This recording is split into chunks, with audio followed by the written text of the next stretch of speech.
大家好，我是青红，很高兴呢在这一期的视频里跟大家见面了。本期的视频呢，主要想跟大家讲解一下陈国汉的这个零点转球的这个问题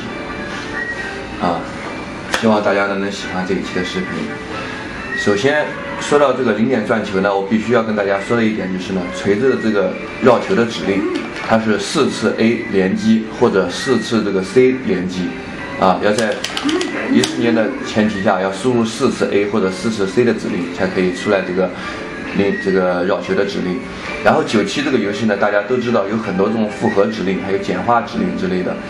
所以说陈国汉他这个零点绕球呢，他是在第一次绕球的这个基础上，后面连续无限的这个绕球。第一次绕球呢，大家都知道是4次的这个 A 才能出现这个绕球的这个指令。然后往后续的时候呢，大家都知道收球的时候有一个 A、B、C、D 一起按的这个指令，这就是收球。然后收球的这一瞬间呢，这个 A 或者 C 呢是可以代表一次这个出招的这个指令的。就是 A 或者 C 可以代表一次出招的这个指令，也就是说，当你收完球以后 A、B、C、D 一起按了以后，你继续连按 A 或者 C 的话，按3次就可以出来这个绕球的这个指令了，就是不需要4次了，因为你收球的时候代表1次了，然后再按3次就可以。我的习惯呢就是第一次是4个 A 以后，我是 A、B、C、D 以后，然后3个 A。这个时候很多玩家在练习的时候呢，可以在心里默数一下，比如说大1、2、3、4收招，1、2、3收招，1、2、3收招，可以这样数。也可以呢是1、2，你要是后面感觉3下可能出绕球不保险的情况下呢，你可以出4下，就是你收完球以后你依然是4下，只要你手速快一些。在这里呢前面练习的时候呢，大家一定要把绕球这个指令发熟悉了，就是手速呢这个连点这个 A 键或者 C 键的时候，这个手速一定要保持很快的这个速度，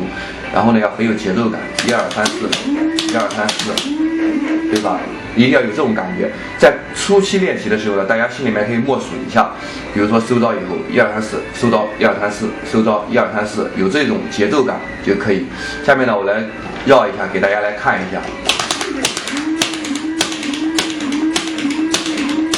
对吧？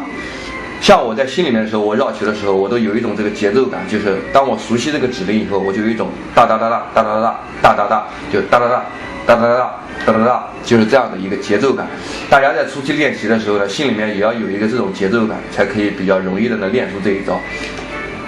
大家看一下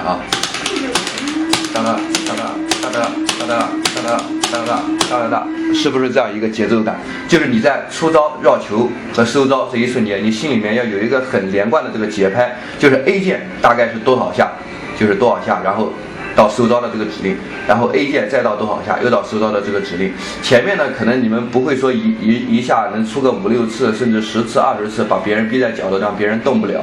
但是前期的话，你只要1次、2次能连贯出来以后呢，这个心里面这个节奏感会越来越强烈，然后你就会更加熟悉的掌握这个出招的这个节奏这一期的这个零点转球的这个视频呢，我就说到这里。有不懂的玩家呢，还可以 QQ 上呢问我一下，跟我交流一下。好，那这一期的视频呢就到这里就结束了。希望大家呢能够喜欢这一期的视频，能给大家呢带来一定的帮助。我们下一期视频再见。